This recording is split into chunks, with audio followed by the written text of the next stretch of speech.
Does he know that Jay is coming on Zoom? Yeah, okay. Good evening. Welcome to the June 23rd, 2026 Select Board meeting. This meeting will be broadcast live and recorded by Foxboro Cable Access.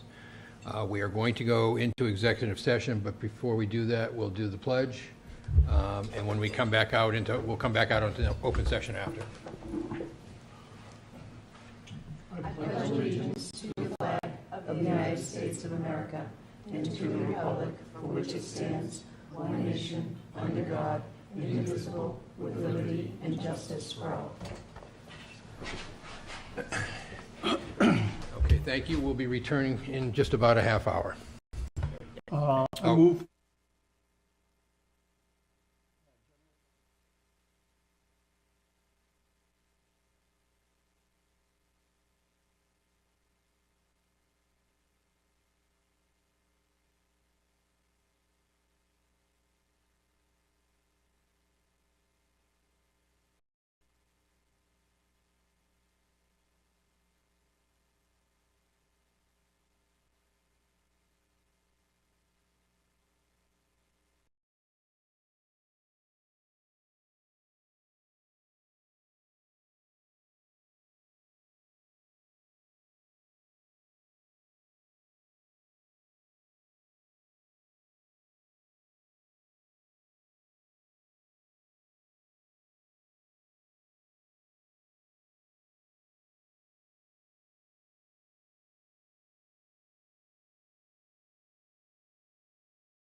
All right, we're back out of executive session. Sorry that took a little bit longer than we anticipated. We will go right into citizens' input. Do we have anybody online? No one? Nobody in the room? Okay. We'll go to town select board goals and town manager goals. Ready to Yes, I am.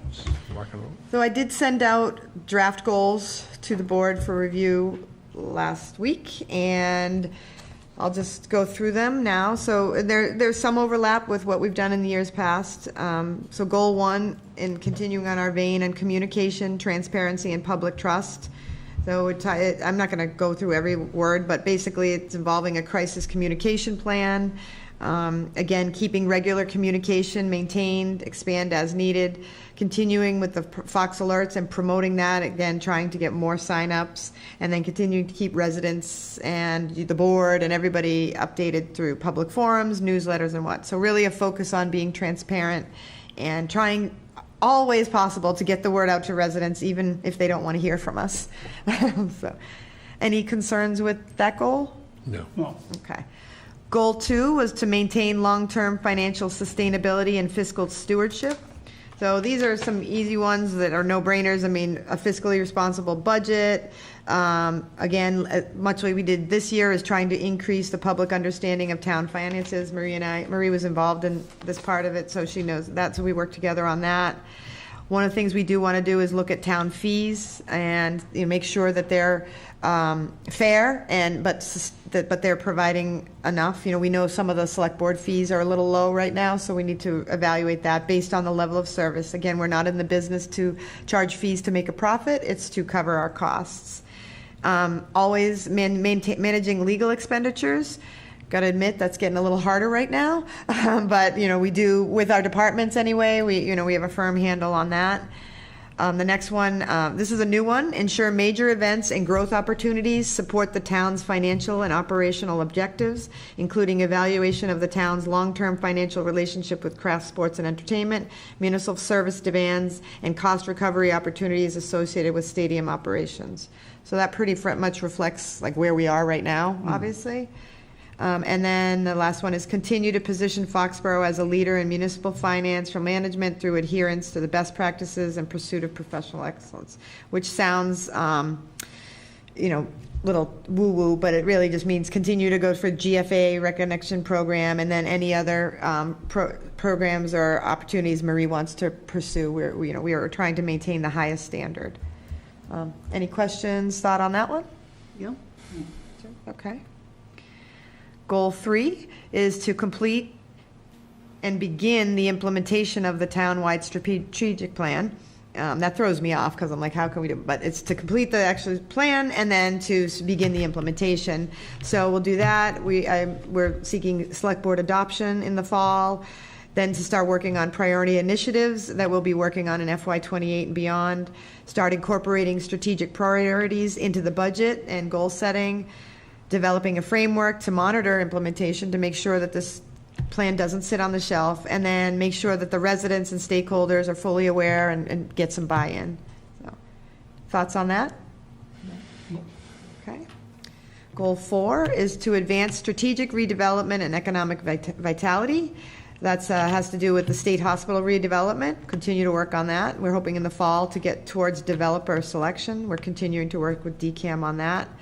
Support implementation of Neponset Ave strategy. Now that the caveat on that is obviously that could change at any time if Schneider moved forward with a sale, but I know Catherine is planning workshops in the fall. At the end of this month, at the end of July, to start the conversation. And while I understand summer is a tough time, we don't feel like we have, again, we're always behind the 8 ball with Schneider and town meetings, so she's going to do the best. All 3 will be the same, so it's not like people have to come to 3, but she's just trying to reach people where they are. Continue to focus on Uptown Foxborough, including 75 Central Street, the liquor licenses, keeping Foxborough Common and Business Collab. Yes, sir. So on this particular one, though, Yes. Because of the vitalization thing, it maybe not really doesn't fit under this, but I think we really need to have a placeholder for it, and that is, and I know you and I have talked about that, and this is the dealing with the potential for a data center and wanting to try to make sure we can limit that. I've been watching around the country and the state, and other towns are jumping on this, but the problem is the Schneider property itself has a huge power plant, which is what these data centers are looking for. And most of the mill complexes all had that kind of capacity. So it's, something that could conceptually be brought to our attention very quickly here. I would prefer that the town makes a decision prior to that, so like a fall meeting where we potentially say whether or not we are in favor or against having data centers within the town's border.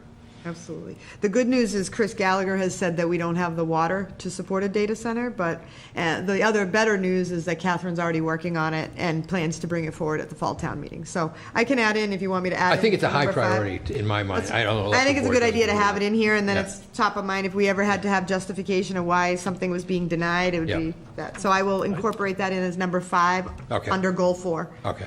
Yeah, no, I think that's a great point to add it on. I know we've talked about it in the past, and I Yeah. know, but to have it as a high priority, I think Yeah. you're absolutely right. I think Mansfield already They did. nixed it. Yep. Yeah. They already passed. Yeah, that they, yeah. And I think that's a critical thing for the community to agree. be aware of and Yeah. decide. Okay. Any other comments on this goal 4? And goal 5 is invest in workforce excellence and organizational sustainability. And this has to do more with in our town workforce, is work with HR to publish a comprehensive employee benefits guide to improve employee awareness. We haven't done that since I've been here, so that's something we want to update.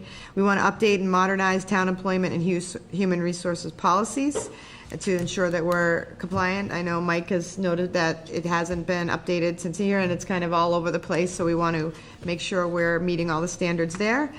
We want to finalize a restructuring of the Human Resources Office with enhanced alignment between human resources, benefits, administration, and payroll functions. That's something that's been in progress. We want to finalize that. And then expand employee training and leadership development opportunities. And lastly, continue employee engagement and recognition initiatives. So I think I'd like to, again, bring this to the board and let the board make a decision. But Yep. one of the issues that we've been facing the last few years is with the Personnel Wage Board. And that is that we technically have one candidate currently. So they couldn't even, they do have the rep from the AdCom, but they technically can't vote because it's a 5-member board. So they can't vote on anything right now. And it's been a recurring problem where we just can't get people that, want to volunteer. And in that particular area, I kind of look at it like with the building committee where we try to get people who have trade or, engineering or something in a background so that they understand what we're talking about when we're doing building. You have to have the same thing when you're with the Personnel Wage Board. They have to understand what benefits are. They have to understand how to analyze salaries and schedules and stuff like that. And right now, the way the process is technically supposed to work, but really can't, is it goes to them, then it comes to us, where, my opinion is right now it can't even go to them because they can't vote, so it should be coming to us anyway to make the decisions on some of these things that are getting presented. But I think we need to look at that and decide whether or not having a Personnel Wage Board or how it functions,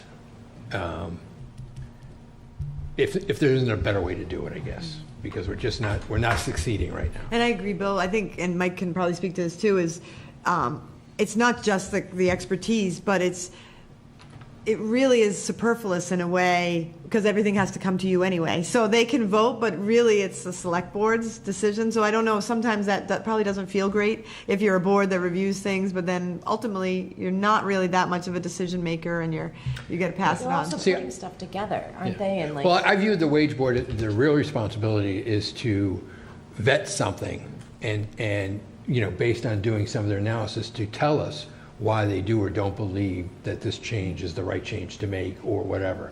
Not really to make the decision, but to basically be like the AdCom to recommend to us, Yeah. different things. And so, again, I think if we keep it, I think it needs to evolve. But we also, if we can't get community people activated to do it, then we need to evolve ourselves too. Okay, I can add that as number 6 to that one as well, to take a look at that and Okay. You know, no direction per, just to evaluate its Yes, evaluate effectiveness and figure and- out what it's supposed to right. do and Maybe how we what can other achieve towns that. do. Yeah. Yeah, Maybe what other towns do. Yeah. so Yeah. we can do with that. And that's all I have. So it's the 5 goals with a bunch of objectives. And what we do is we typically include this in the GFOA book, budget book, but also I use them as my guiding, you know, and you know that last year, you know, you review me based on these. So it's kind of town, but also town manager goals. So I would love a motion to approve them as amended if possible. Yep. Move to approve as amended. Second. All in favor? All right. Aye. Opposed? you. Hearing none? Thank you. Okay. Craft Sports and Entertainment Appeal. Again, this is just to kind of give an update. I know the community understands that the craft organization has filed suit against the town based on our license renewal request for the FY '27. Is that what it's? No, it's FY '26. 26, 27. Yeah, 26, 27 year. So as it stands today, basically, they are not in agreement with the town stance on holding or requiring that they pay for costs that are outside of just event day that the town's incurring. They have submitted some proposals that they say or think would be advantageous to the town. However, in those proposals, it would be something where the town would also have to accept all cost relative to the stadium, meaning all police details, all insurance policies, and everything of that nature. What the board has said at this point is, we can really not make a decision without definitive knowledge how this would impact the town going forward, and quite honestly, we would need to hire a consultant that could give us some insight better than maybe we could as a group that might have some expertise in this area. The problem, and I don't think the residents understand this, and I just want to make it very clear, is that the initial lease basically covered a period of 30 years, and actually started 32 years ago, but they didn't actually occupy for a couple years before because they were building the structure. That part of the lease doesn't expire for another 12 years. The lease also has 4 periods of extension, automatic if they want, not if we want or don't want. One is for 5 years, and then there are 3 10-year lease options. So that would bring us out from today about 47 years. And any adjustment that we would make to the lease to under a different arrangement would be, potentially under that period, maybe with renewal openings type of thing. However, we've also tried to make it clear that based on the fact that the lease was approved by the Board of Selectmen, but then approved by town meeting, that any substantive change to the lease would have to go back to town meeting for approval as well, which we believe we're right on, according to our legal counsel. So I think, at this point, we've got a lot of work to do to review this. And, they've made a few modifications over the last month.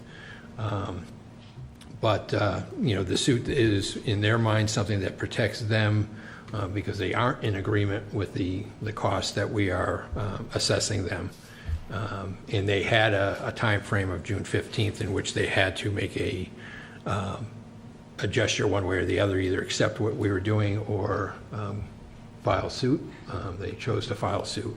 So again, that will go on potentially while there are some other negotiations going on the cost.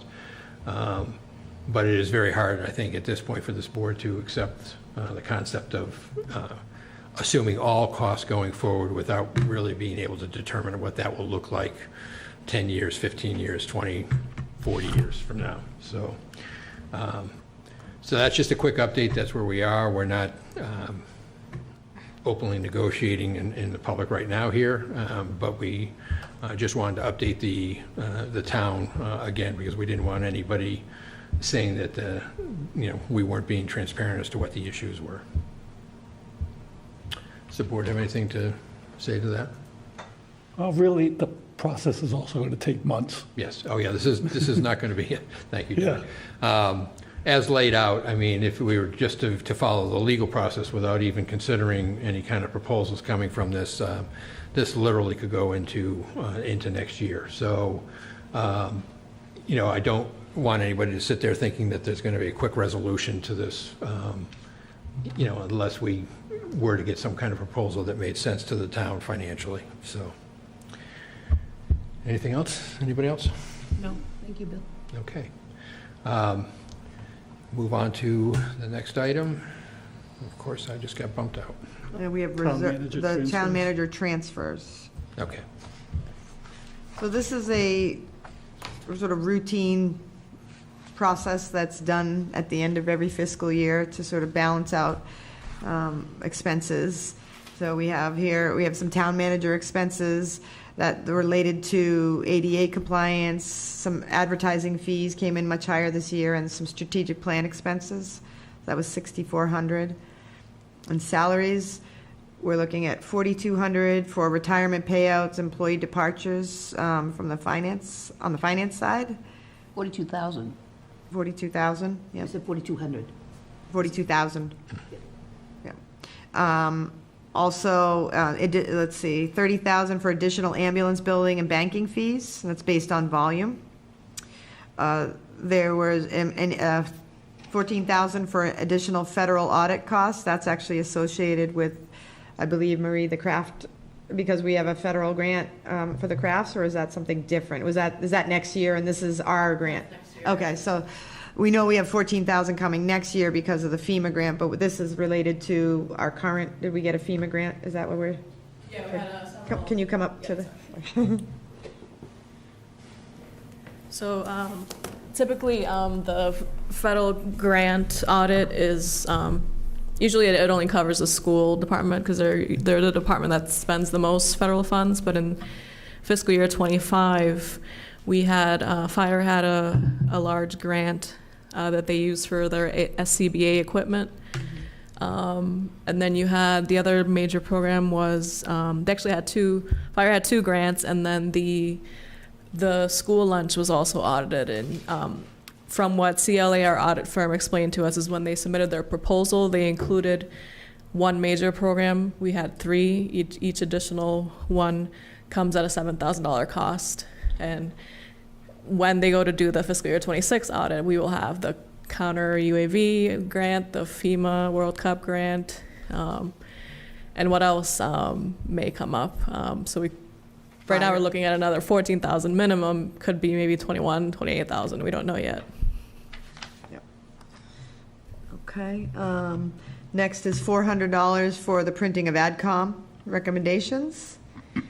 Then we have 30,000 in increased fuel costs, gas and diesel. That's for central maintenance. Also in central maintenance was public safety phone system. That was really old, and we actually got a very good deal on that one because SEMREC took it over, and we had gotten quotes for tens of thousands of dollars, and this was 10,000, so it's a good deal for us. Police salary, there's 64,000, and that's because uniforms were shifted into the salary budget. Fire expenses, we had 20,000 on apparatus repair. Joint public safety building salaries, we're dealing with a custodian who's out on leave, so right now we're paying overtime to a school custodian to clean the building. We have DPW for $20,000 due to increased electricity costs. This is the biggie, $339,210 salary costs for snowstorms. Snow and ice was $2,990 for increased equipment and fuel costs for the snowstorms. Solid waste, we had $30,000 for the new solid waste recycling contract. Debt service interest was $16,000. This is interest on the new excluded debt, and it was charged once the bond sale was finalized. And then risk management, we had $20,000 for deductibles for police and fire, additional endorsements. So the total was $655,000. it definitely snow and ice. Marie, if you want to, and then do you want to just explain where it's coming from and sort of, not, you don't have to go line by line, but I think explaining where the excess is and then sort of what we're hoping to do with snow and ice. Yep, so the snow and ice deficit alone makes up about 52% of these transfers. And what we were also able to do, so the state in the governor's supplemental budget, I believe it's $80 million is being distributed out to each municipality based on your share of locally owned road mileage. So Foxborough is going to get actually $247,293.86, and we will be using that to cover the remainder of the snow and ice deficit. So in this case, we'll be wiping out the entire snow and ice deficit using some of that state money.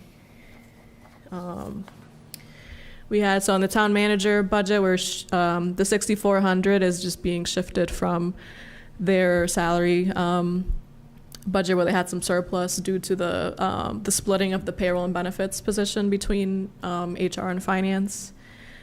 Police, we're shifting $64,000 from their capital outlay budget up to the salary budget, so that's another transfer that's within the same budget. What else? Fire, we're using some of their surplus. So both police and fire are required to have a holiday payout line based on their collective bargaining agreements.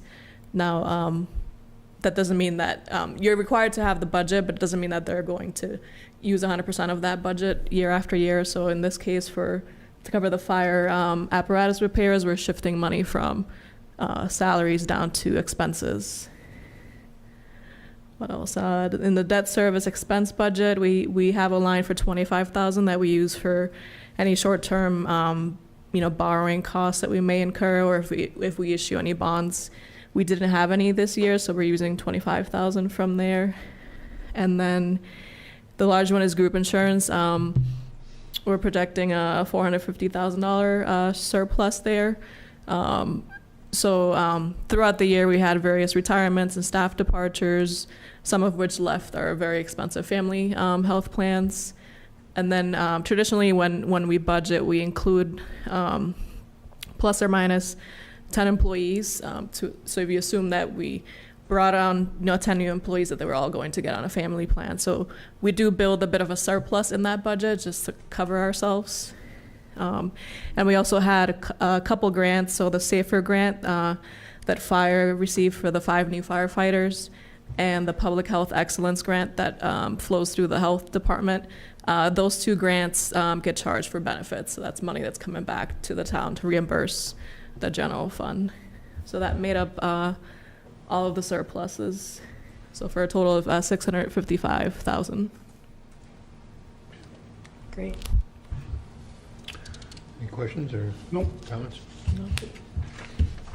Thanks, Paige. Thanks, Marie. Do we have to prove that? Yes. Yep. All set? Yeah. Yeah. Move to approve the fiscal year 26 year-end town manager transfers. Second. All in favor? Aye. Opposed? Hearing none. Okay. Mike, would you like to come forward? Next on the agenda is memorandum of agreements. Good evening, members of the board. Just 2 quick proposed all MOAs between the town and Steelworkers Unit A and B, consistent with the non-union pay plan that was approved by the board 2 weeks ago. That anticipated having a payroll and HR administrator. Where that role would come out of Unit B. And so the proposed agreement that we have, that we already have with Unit B reflects that role would come out of the union. And I can also existing in Unit B, in Unit B as a DPW office administrator, and we have agreement with the Steelworkers Union to include that role, to include that role like in Unit A, which is actually the supervisor's union, rather than Unit B. So those are what really like two housekeeping MOUs. That's essentially what both agreements really seek to do here. We do have agreements with the union already. All right. Okay, great. Good. Ready? Yeah. Motion to approve a memorandum of understanding between the town of Foxborough and the United Steelworkers, AFL-CIO, CLC Local 9517, Unit A. Second. All in favor? Aye. Opposed? Hearing none. Move to approve a memorandum of understanding with and between the town of Foxborough and the United Steelworkers, AFL-CIO, CLC Local 9517, Unit B. Second. All in favor? Aye. Opposed? Hearing none. Thank you. Thanks, Mike. Thanks, Mike. Thanks, Mike. Town manager's update? Yes, okay. Over to there. Here we go. Back to what you mentioned, Bill, for the first thing I want to bring up is our open boards and committee seats. We have an application on the website to be filled out if anybody's interested, and we strongly encourage to get involved. It's highly rewarding, and it's great to know what's going on in town. We do have an opening for a planning board alternate position, so that's a very important position, saying I used to be in the planning side of things. We also believe there will be openings on the advisory committee. That would always goes through Frank, but we assume that he might be looking for people, so we took the liberty of putting that in there. The design review board has 2 openings. The agricultural commission has 3. Cable TV has 4. Clean Up Foxborough has an unlimited number of open seats. Economic development has 3 seats. The Foxborough Affordable Housing Trust, which doesn't meet, has 1. So if you want a committee that never meets, that's your committee. Foxborough Commission on Disability, you have 1 seat. Foxborough Cultural Council has 14. Historic District Commission has 1. Permanent Municipal and School Building has 1. And Veterans Service Advisory has 4. So please, if any residents are listening, please do volunteer. It's a great way to get involved and learn what's going on. I have another update about SEMREC. That's our Southeastern Mass Regional Emergency Communications Center. We share that with Easton, Mansfield, and Norton.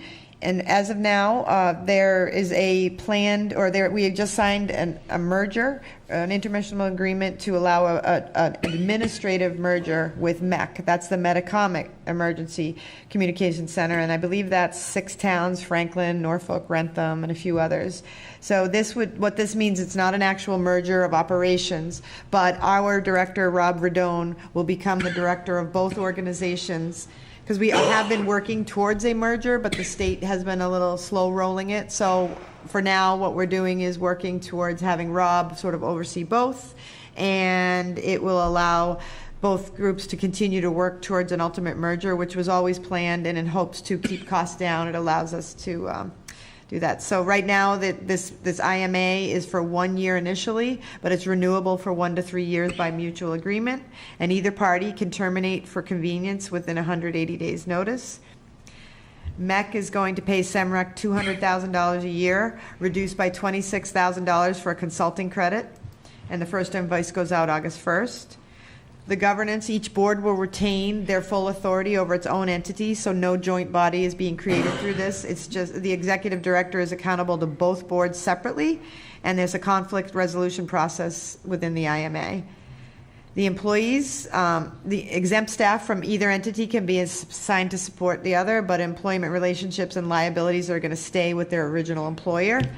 And then basically this agreement, it frames this as laying the groundwork for the eventual merger of the 2 organizations into one shared service. So TBD on how all that goes, but Rob does a great job up there, and we have full faith in him, and we're looking forward. I am the chair of that, so I get to be the front row seat to all of this. So, but really, let's be real, Rob does the heavy lift there. So, but I wanted to keep you all updated.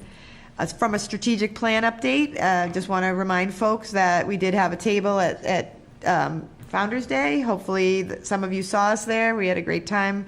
And there is going to be an open house at the community center on September 29th from 3 to 7. And that's just a walk-in. You do not have to stay from 3 to 7. World Cup, I'm just getting updates from the chief. So we're more than halfway through as of now. The latest match is over, and we've had really very little traffic. I do know the businesses uptown are suffering. The restaurants, unfortunately, this is not helping our local sort of uptown businesses. Patriot Place is certainly booming, but I've heard anecdotally that Union Straw had one of their slowest Saturday nights ever, and we're really seeing. Really, people have heeded the warnings. Yeah. Even in Franklin, where I live, it is crickets out there during match time. The highways, everything.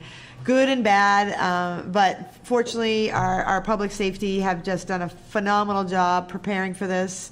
I had the opportunity to go get a tour of the MOC, which is the command center, and the whole sort of campus during the match last Tuesday, and I just can't say enough about the men and women of public safety and what they're doing. And while it might, some might say, oh, well, nothing's happened, this was all overkill, we don't say that. That's what insurance is. Insurance is basically, you pay to make sure you're protected in the event of the worst. And, I read all the security briefings throughout the nation. There are actors out there. But our team is doing a phenomenal job, and hats off. And really the state as well, MBTA has come through, Mass DOT. So we're really seeing it. We have had some online complaints about some parking enforcement. I want to acknowledge that. That is, on one hand, I understand, and I feel like I want residents to be able to make money, and that seems fair, but we do have a traffic management plan. We have our police chief who has to manage, the sort of access to certain roads. And also we have folks that do follow the rules and want to follow the rules, and they might not appreciate having multiple cars in their neighborhood. So it's a balancing act. I'm sure I'm going to be hearing about it, but I did want to acknowledge that and sort of explain sort of what's behind it. But overall, World Cup has been, and I hope folks have sort of had a chance to meet some of the people. I did go up to Patriot Place with the Tartan Army on Friday, just as a civilian, and walked around, and it's magic. Last night I met about 8 gentlemen from Ghana. They were in Westboro. I was out to dinner in Westboro, and I saw them, so of course I had to talk to them. But I'm glad I did, because they had these big bags, and I was like, you can't bring those in. And so I brought up the clear bag policy, and I was going over it with them, and now Chief Grace just sent me a picture of the trailer where folks had to store their oversized bags, and the line looks hundreds deep. And I'm like, well, my 8 guys are not in that line. So I think we've really shown, sort of warmth. They've shown warmth to us, and it's really been heartwarming. And I wasn't really understanding World Cup, but I can now see into the magic as you see social media. So it's been pretty cool. Let's see. Lastly, we have no town licenses and no current jobs open. We do have some openings, but we feel we have good candidates, and they're in the process of being reviewed. And lastly, I will be on vacation from July 10th to July 21st. That's all I have. Have fun. Good. Thank you. I agree. Thank you. Select Board update. Does anybody have anything that they would like to bring forward? No, I got nothing. No, all is quiet. Okay, let's keep it that way. Action items? Okay, motion to accept the donation from Claudia O'Leary in the amount of $300 to the Foxborough Youth Police Academy for 2 scholarships. Second. All in favor? Aye. Opposed? Hearing none? Motion to accept the donation from the Friends of Foxborough Seniors in the amount of $400 to the Foxborough Community Center for the Smoky Bites event. Second. All in favor? Aye. Opposed? Hearing none? Motion to accept the donation from Roger C. and Cynthia Rumsey in the amount of $1,500 to the Cultural Council to sponsor Pat the Fox. Second. All in favor? Aye. Aye. Opposed? None? Motion to accept the donation of 2 trees from Schneider Electric to be planted on Payson Road. Second. Payson Road, what's, at the park area, is that what we're referring to? I'm not sure. Okay. Actually, don't have that level of detail. Let me get back to you on that one. Okay, looking well, I'm fine accepting it, I just was Yeah. curious. Yeah, I'm just curious, that's a pretty Middle of the road, well-treated side of the road. Yeah, right. All in favor? Aye. Aye. Opposed? Hearing none. Motion to appoint Linda Mahaley to the Foxborough Cultural Council for a term to end May 31st, 2029. Second. All in favor? Aye. Opposed? Hearing none. Motion to approve a poll petition from Massachusetts Electric Company and Verizon, changing pages, New England Incorporated requesting permission to install one JO pole on 45 Walnut Street, beginning at a point approximately 300 feet southwest of the center line of the intersection of Commercial Street and Walnut Street. National Grid to install a new pole, 18-50, for new recloser. The pole will be located between poles 18 and 19 on Walnut Street in Foxborough, Mass. Second. All in favor? Aye. Aye. Opposed? Hearing none. Motion to approve a poll petition from Mass Electric and the Verizon New England, Inc., requesting permission to install one JO pole on 130 Chestnut Street, beginning at a point approximately 170 feet southeast of the center line of Mechanic Street and Chestnut Street. National Grid to install new JO pole 24-50 plus or minus 55 feet from pole 24. Pole located between poles 24 and 25 on Chestnut Street. This pole will be installed to support new overhead transformer on 130 Chestnut Street in Foxborough, Mass. Second. All in favor? Aye. Opposed? Hearing none.